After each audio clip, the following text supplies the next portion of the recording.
हम जीवन के हर पहलू में कहीं न कहीं से नो जरूर सुनते हैं। हालांकि आप कहेंगे कि भाई नो सुनने की हमारी आदत नहीं है, लेकिन चाहे आपकी आदत हो या ना हो, ये कभी न कभी बारहा हमारे जीवन में हमेशा आता रहता है। तो दोस्तों, सवाल ये उठता है कि कैसे इससे, अगर हमें बार बार रिजेक्शन मिलता है तो हम इसका सामना कैसे करें, हम कैसे इससे निपटें। कुछ हमारे दोस्तों ने कहा है कि ऐसे वैसे रिजेक्शन तो चलता रहता है, लेकिन जो इमोशनल रिजेक्शन होता है वो बहुत मुश्किल पैदा करता है। अगर आप किसी से मोहब्बत करते हैं, आपने कोई प्रस्ताव रखा और वहाँ से ना हो गया, तो ये नो सुन के बहुत बेचैनी होती है। तो हम में से कुछ सारे लोग हैं जो हाथ में तेजाब लेके दौड़ना शुरू कर देते हैं, कुछ लोग ब्रिज से कूदने उदने की कोशिश करते हैं, और बहुत सारी ऐसी चीज़ें, ऐसी हरकतें करते हैं जो निश्चित रूप से समाज में मान्य तो नहीं है। दोस्तों, इस पर एक मज़ेदार सी कहानी मुझे याद आती है। चतुर सुंदरम बहुत ही विद्वान व्यक्ति हैं, पढ़ने लिखने में बहुत अच्छे हैं, और चतुर सुंदरम की एक मुश्किल ये है कि वो सब पर बहुत ज़्यादा विश्वास कर लेते हैं।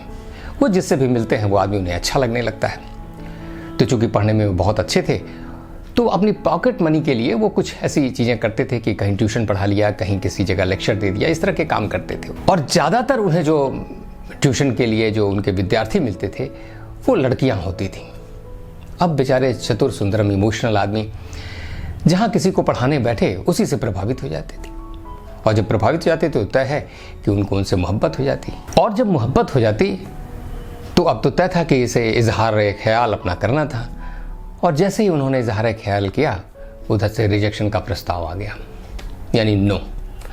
ये ठीक है भाई, आपको मैं बहुत अच्छा लगता हूँ ये अलग बात है, या मैं बहुत अच्छी लगती हूँ ये अलग बात है, लेकिन आप मुझे अच्छे नहीं लगते। अभी आपका हक है, जैसे आप किसी को पसंद करते हैं, दूसरे का हक है वो आपको ना पसंद करे, वो किसी तीसरे को पसंद करे, और ये मुश्किलें हमारे जीवन में चलती ही रहती हैं।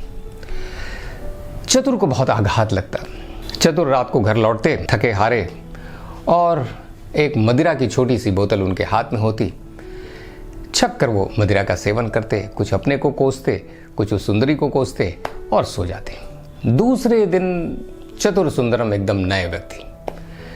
रात गई बात गई, अब उससे कोई मतलब ही नहीं है। दूसरे दिन से चतुर सुंदरम अपने दूसरे काम में निकल जाते। चतुर की जिंदगी में ऐसा कई बार हुआ, और चतुर कई बार इसी तरीके से बाहर निकलते रहे।